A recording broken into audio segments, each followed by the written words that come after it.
Letting Go, a novel by myself, Marcus Vincent. Welcome to the novel. Part 1, No. Chapter 1, Anika. Anika and Feeny, subchapter 1. Anika looked at her calendar, Friday, February the 12th, 1988. The weekend was just around the corner. She had kept the afternoon free for today. No meetings were scheduled, no meetings with students. The only thing she had made a note of for the today was a visit to the fashion artist Feeny.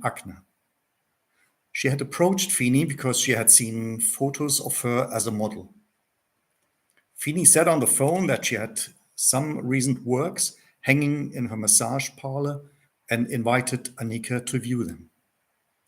Anika was planning an exhibition that would not only focus on the photographers, but also on the models.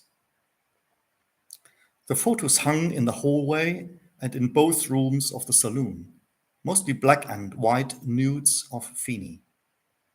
From picture to picture, Feeny explained the poses, what they meant to her, and was excited to learn from Anika how an art historian looked at and explained the works. Anika had trouble deciding where to look, at a model in the photos or at a figure standing next to her in a wide, gauzy, see-through top that reached just above her hips. Look, here's a study with a voile dress that I designed and sewed and am wearing for you today. It was photographed for catalog shots.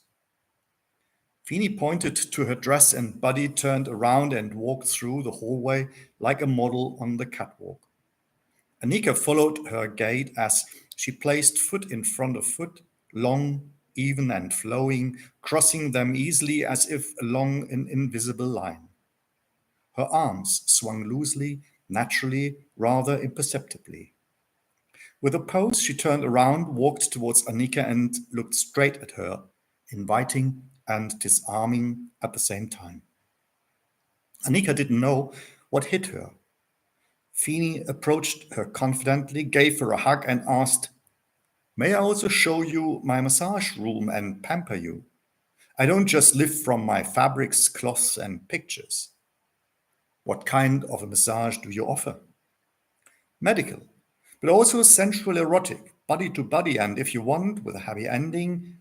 "Have you already experienced a tantric massage?" Before Anika could think and answer, Feeny led her into a changing room while she got ready in the next room. Anika took a breath. The question of whether it was okay to accept Feeny's invitation flashed through her mind. Why not? She then thought. She would not only engage Feeny as a fashion artist, but in her whole person.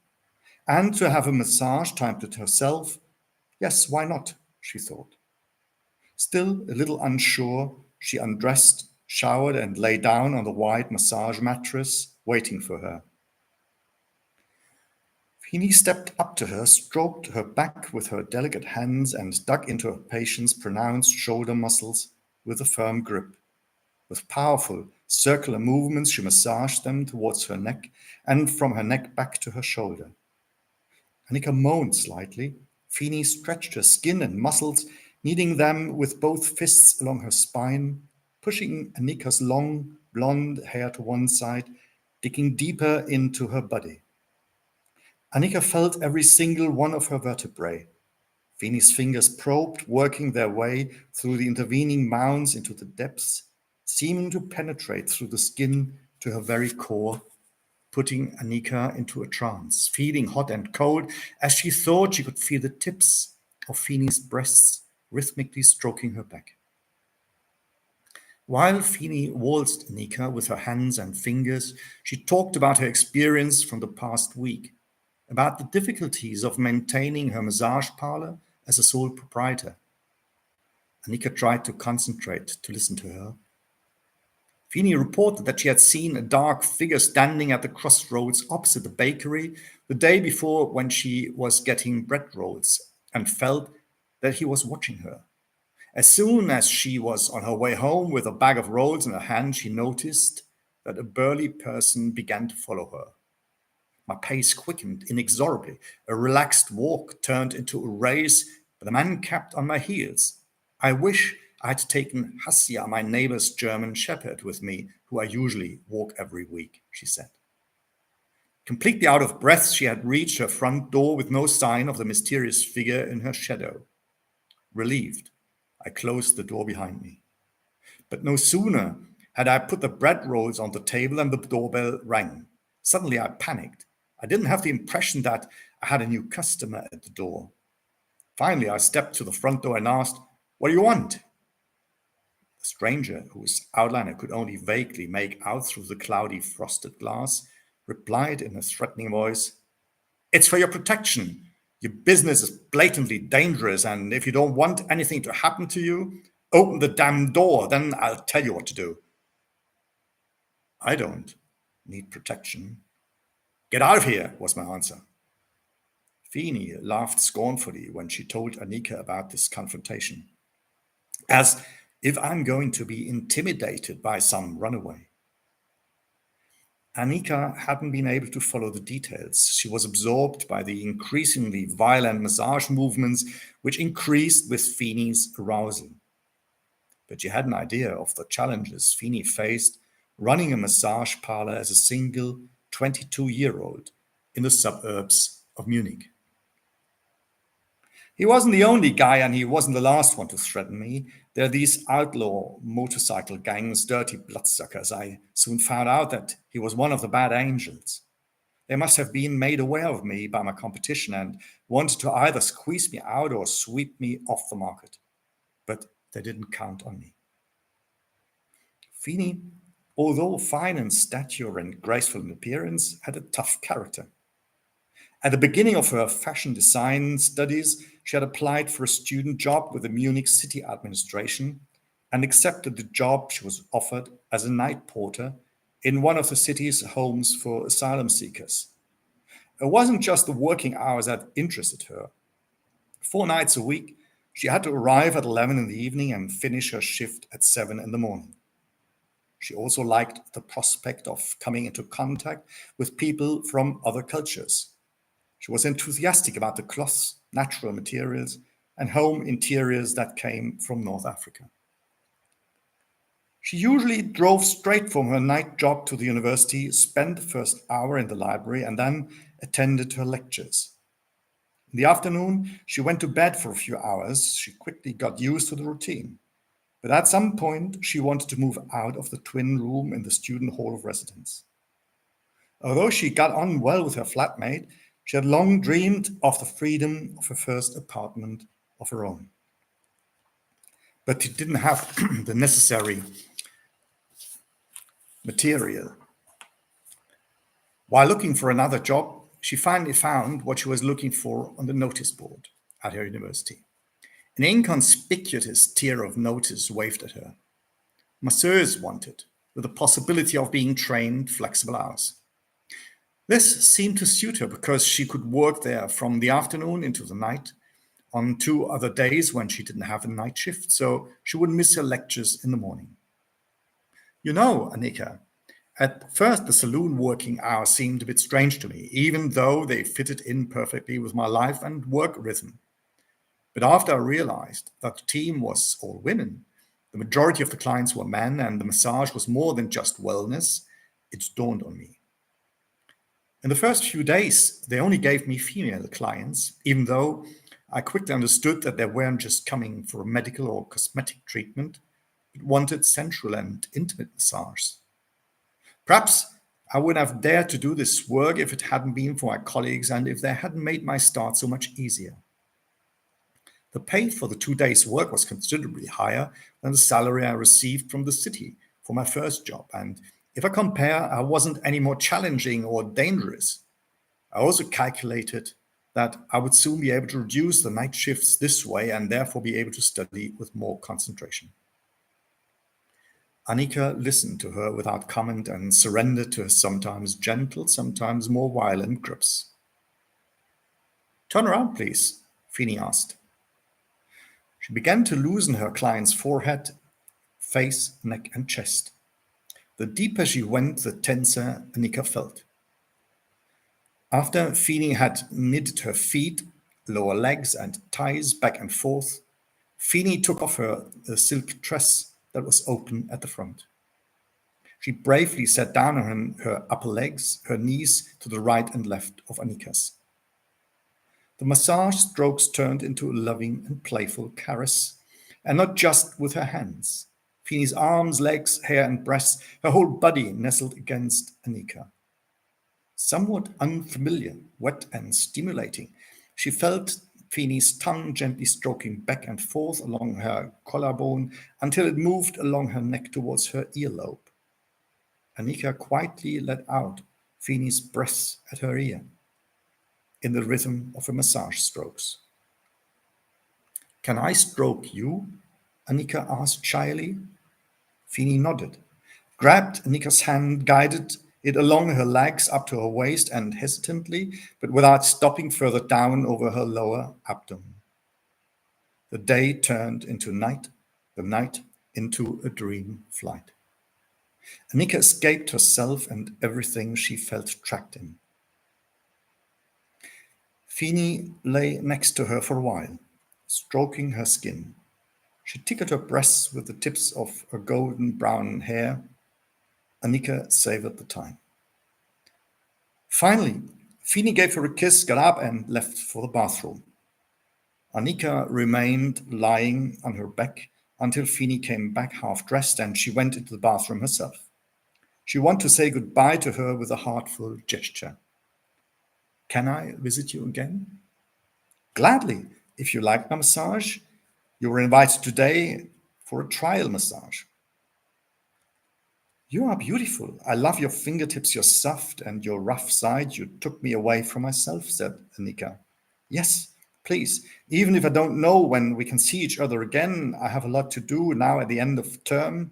I still have to correct some exams, read exam papers, and do a lot of administrative work for the professor with whom I'm going to start my doctorate."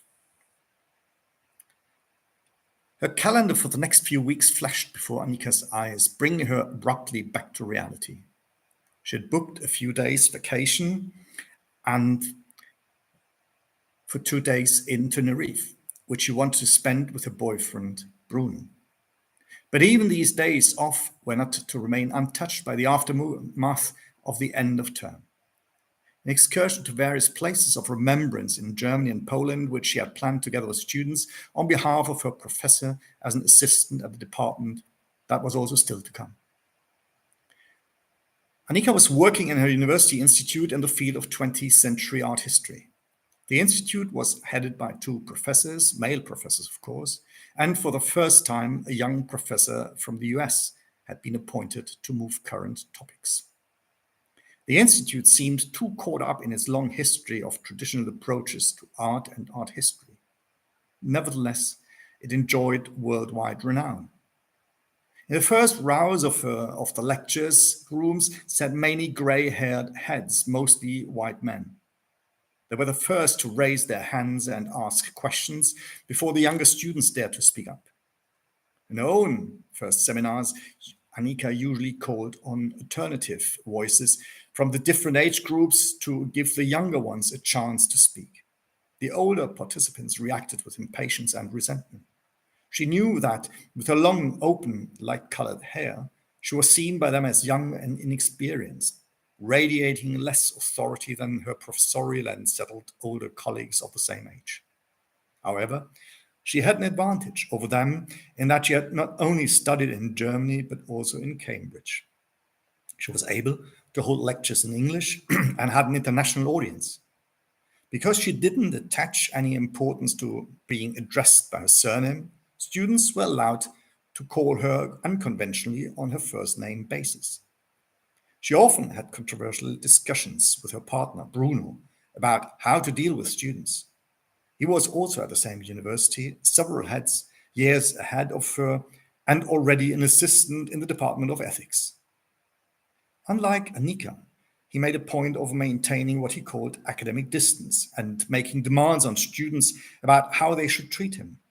an idea that reminded Anika negatively of her student days in Germany. For example, when she applied as a young student to take part in a main seminar at the art history department of the same university where she was now starting her doctorate, she wasn't accepted. When asked, she was summoned to the institute by the professor in the evening and waited for over an hour with fellow students on the bench in the corridor outside his office until finally she was allowed to enter. There sat the famous old gentleman, deep in thought behind his heavy desk in a wide wood-paneled study room. In the middle, a large table with the latest publications of an important art historian belting, and all around shelves with heavy illustrated volumes and books. The professor didn't offer her a chair. She stood in front of him and wasn't sure whether she was attracting his attention more because of her long legs than because she wanted to take part in his main seminar. He hadn't asked about her interest, her previous knowledge, or her concerns, but had made a perhaps well-meaning remark about her appearance and asked whether she was majoring in art history and would be willing to come along on the excursion in the summer. After she said no to both, because she had to earn her money for her studies in the summer and was also majoring in German studies and only minoring in philosophy and art history, he abruptly ended the conversation and referred her to his secretary to inquire about potential places in the seminar. Her experience at Cambridge couldn't have been more different, where even as a student, she was given the impression by the teaching staff that she was a fully fledged member of the academic world. She had understood that Bruno was less concerned with himself and his own position, but rather, as he believed, with showing independence and respect to his counterparts and conveying a correspondingly self-confident manner. Feeny sat on the edge of the bed next to Anika and waited. Anika noticed that she had gradually found her way back into everyday life, thinking about it. And she asked, "Should I see you in 6 to 8 weeks?" "Whenever you want," Feeny replied. "But I'm in a similar position to you. I have to study for some final exams, and in addition to some seminar papers, I have to create my own fashion design and use the appropriate fabrics to create the designs I need for my bachelor's thesis. So could I call you a few art history questions in between?" "Of course," said Anika. "Always there for you. You have my number." Because Anika knew that Feeny was a student, she had some reservations about her relation with her. Feeny was studying at a different university in Munich, and she was a grown woman who could make decisions about her life, like Anika at the age of 29, but she no longer wanted to keep her reservation to herself. During the first phone call, in which Feeny talked about her art historical expertise and questions, Anika had asked her about a possible complication due to her professional position. Feeny reacted sensitively, understood her concern, but made it clear to Anika that she was professional enough to know what she was doing. Moreover, she was not only discreet, but there were a number of Anika's colleagues, right up to the higher management position at her university, who also used her service or those of her colleagues, as she knew from the Saloon where she had studied. So Anika shouldn't worry. Besides, she added, Anika was helping her professionally and financially to make better progress with her studies. She had even been able to leave the massage parlor where she was employed before. Although there were some hurdles, the business also worked as a self-employed person, even, as she knew, not without initial hurdles. Nevertheless, Anika was left with the question, shouldn't she have kept her distance? She had the ethics discussion with her partner Bruno in mind, who saw such a service as humiliating a woman and attributed dominance to the payer. Anika told him that she preferred a consensual relationship to any non-transparent dependency and mentioned abusive relationships that also existed at the university, for example. She had spoken to Feeny during another visit about how she felt about their relationship. Feeny had emphatically assured her that she didn't want to be defined or patronized by women or men, and certainly not by fashion ideas that told her what a woman was and how she should behave. Her work in the asylum seeker's home, she said, is often much harder than working as a masseuse. In the home, she often experiences dangerous situations without protection from the city administration or the police. If she calls the patrol when there are conflicts in the home, they do come, but usually very late. Nevertheless, she also fought for her role in the asylum seeker's home. She doesn't wear any other clothes, she said, than the ones she usually feels comfortable in, and Anika could imagine herself wearing semi-sheer silk shirts without bras, her favorite short stretch skirts, and patterned fishnet stockings. Of course, she said, the men look after me, but they pay attention to me too as a person. Otherwise, why am I studying fashion design and producing fashionable outfits? The women from the asylum countries are rather furtive, jealous of men who look after me. It's hard to tell from their eyes whether they are also looking at me. I'm pleased that they and I become more familiar with them the longer I work there. No one so far has dared to approach me because of my appearance, quite the opposite. It would be much rougher if there were hierarchical disputes between residents of different countries and ethnic groups, when jealousy or even assaults arise between these people who live far too close to each other, and individuals or groups clash, usually because people are drunk. She occasionally had to step in between male and female, and so it's easier for her with men, she says, because their courageous and self-confident demeanor helps her. Anika couldn't quite imagine such an argument with Feeny in the middle between two squabblers, but deduced from Feeny's story and her demeanor how she mastered critical situations. It was obvious that Feeny was not only a sensitive, but also an intelligent and eloquent woman who managed her studies and practical work brilliantly despite her professional burdens. Anika wished she had such students in front of her. She sensed that Feeny could get to grips with things in those moments when her hands got lost in her muscles. She had also proudly shown her the work table in her apartment, on which she had piled up fabrics of various kinds. Next to it was her Singer machine, which she had inherited from her mother, who was a seamstress by trade, and on the wall were various designs and patterns, including a few yellowed ones that looked like her mother's. Would you do me a favor and try on this red satin outfit? Feeny had asked Anika after she got up from the edge of the bed. She pointed to her latest product. You have to be a bit careful not to impale yourself. It's still pinned together at the edges. What a great offer, Anika replied, moving towards the bright little dress that was hanging on one of the many clothes rails in the hallway with matching fishnet stockings and black arm warmers. Feeny's eyes lit up. She carefully took the dress down and handed it to Anika, who took it off again and slipped it directly onto her naked body.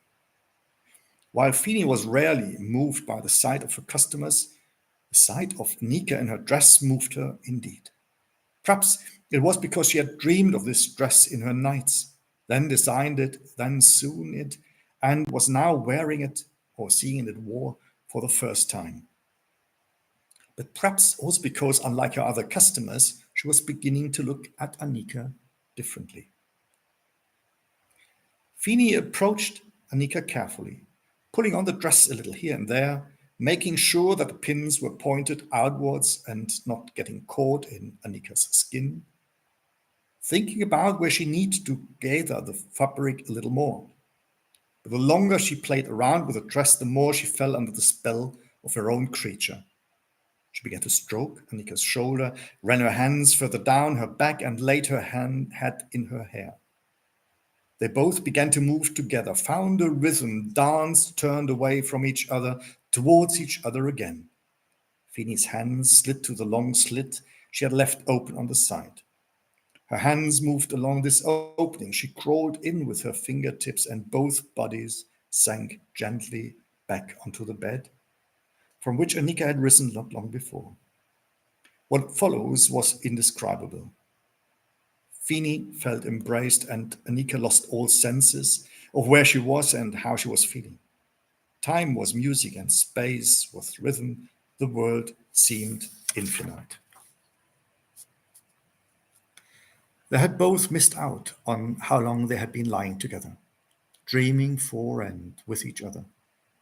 Even though Anika had long since said goodbye, but her gaze, which slowly became more fixed again, was enchanted by the various racks on which half-finished garments, blouses, scarves, skirts, and dresses shone. Electrified, she imagined how these clothes would come to life on her body. Do you also create pieces for men? I'm currently friends with someone, he's called Bruno, who I'd like to surprise with something unusual. Gladly, said Feeny, even though I prefer to design women's clothing. Admittedly, these are easier. Producing something special for men is much more challenging. Sometimes I imagine my boyfriend smiling, wondering whether he would actually wear the piece. I wouldn't describe him as conservative, but he's still a long way from being an avant-gardist. It's no different for me. My friend is rather reserved, but he certainly shares some of my preferences, such as sensual clothing. When it comes to himself, that's not his strong point. I wonder if you have something I could amaze him with for his birthday. It can be cheeky. I want to challenge him. Do you really want something naughty for him? Anika was struck by the question because she was sometimes skeptical about Bruno. He loved it when she went out with him dressed provocatively, but she also found stimulating short skirts, see-through satin tops in restaurants or at dances. But he himself acted staid, which made her feel insecure and sometimes even embarrassed. She felt differently when she met Feeny, who opened up to her to the same extent that she had opened up to her. With Feeny, she had felt a harmony that she so longed for with Bruno. Both bodies in harmony and not as objects of external desire, as she experienced at home until puberty. She admired Feeny as a role model for how to live contrary to all social and moral constraints. Anika felt that she also had to sell herself as a person with intellect and body. Since her student days, she had to sell herself within the academic institution. At every lecture and, above all, at every institutional meeting, Anika felt she was being put on display. She confessed that she felt more bent and conformed than Feeny seemed to be. Maybe that's why she had back problems at times. Pain that kept her awake at night and bothered her when she got up in the morning. Other people judged her way of life, made demands on her, determined how she dressed. How could she ever have given a lecture in this red outfit from Feeny? Her schedule was dictated by the university's requirements, the dean's instructions, and her mostly male colleagues. Her behavior was determined right into the privacy of her bedroom. Would they be allowed to know about her visit to Feeny? What would they say if it came known that she was going to bed with a woman, especially one who was so much younger than her and also had an older boyfriend? She admitted to herself that in many ways she had acted and could act less confidently than Feeny appeared to her. Anika caught herself thinking that she might feel uncomfortable if Feeny met her in the city, in one of the canteens or in the state library. Appointments in a massage studio on the less busy outskirts of the city, why not? She had a protected space here, but could she imagine inviting Feeny to dinner in a restaurant? When Anika later recalled these thoughts, she remembered a walk together after a massage session. Feeny had asked Anika out of the blue, "Would you like to take Asia out with me?" Somewhat surprised, Anika replied, "Why not? Then I don't have to leave right now." Feeny had taken Asia on the leash, who barked with sheer joy and anticipation, jumping up at Feeny and Anika, staggering and pushing forward. As soon as she arrived at the door, Feeny asked coquettishly, "Is it okay if I hang out with you?" Anika was a little perplexed as to what would happen if they met one of the students. But she wanted Feeny's closeness, her grip, the warmth of her body. So she nodded and they embraced. Feeny's hand joined her back with a grip no less firm than the one she had used to massage Anika. And Feeny looked at her, and she had the feeling that she wanted to make sure Anika felt comfortable and safe. Feeny made an effort. She must have sensed Anika's insecurity. Anika thought because she gripped her even tighter and invited her to put her arm around the waist too. Anika accepted the invitation, unsure at first, but felt the discomfort ease with every step she took. She leaned against Feeny and knew she was supported, a feeling that had rarely overcome her. "Hey, Anika!" a voice suddenly called out. In front of them were two of her colleagues, who were obviously traveling with a group of students. Anika found herself withdrawing her hand from Feeny's hip as if struck by lightning and felt embarrassed to feel Feeny's hand still at her side. Without words, Feeny sensed Anika's discomfort. As soon as her colleagues had left, Feeny laughed sweetly and a little embarrassedly in her face. "Sorry, Anika. I didn't mean to embarrass you." "You didn't. I was just startled, but Hasse saved the day. I think he caught everyone's attention with his jump." "I know you have to be careful.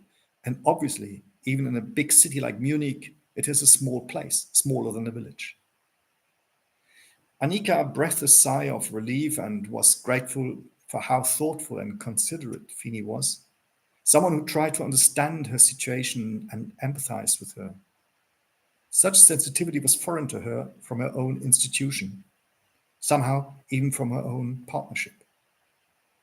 However, Anika was shocked by her own reaction. Why couldn't she stand by Feeny and therefore be herself and by herself? Why did she withdraw her hand, her arm? Why didn't she stand by the relationship she had with Feeny? It wasn't the age difference. It was the situation she had maneuvered herself into over the past few years at the university. Wasn't the question already an indication of the predicament she was in? Feeny had encouraged Anika to tell her boyfriend Bruno about her, especially as she was in a steady relationship herself, only if Anika wanted to, of course. Anika told Bruno about her meeting with Feeny and tried to explain to him how and why she had become involved with her. Open communication was important to her. Transparency. Despite spontaneous jealousy, Bruno had accepted her relationship with Feeny because he knew how much trust Anika had in him to speak so openly about her relationship with Feeny. He had been delighted with the new outfit he had received from her for his birthday and, contrary to Anika's expectations, had promptly put it on that very evening and taken her out. But when it came to taking photographs, he remained the photographer while Anika posed, whether it was for romantic pictures on one of their hikes in the Alps or on vacation for erotic shots, where there were some photos in which Anika felt undressed and slutty. Bruno felt the freedom that Anika gave him. Without any complaints from her, he was able to develop professionally, be absent from work for weeks at a time, enter into relationships himself without being plagued by a guilty conscience towards Anika, spend the odd intimate night with girlfriends without having to confess anything to her, even tell her about it. Hints didn't provoke any critical questions from her, but rather a caring courtship, which sometimes enabled him to reveal details of such successful or less pleasant experiences. End of the first subchapter.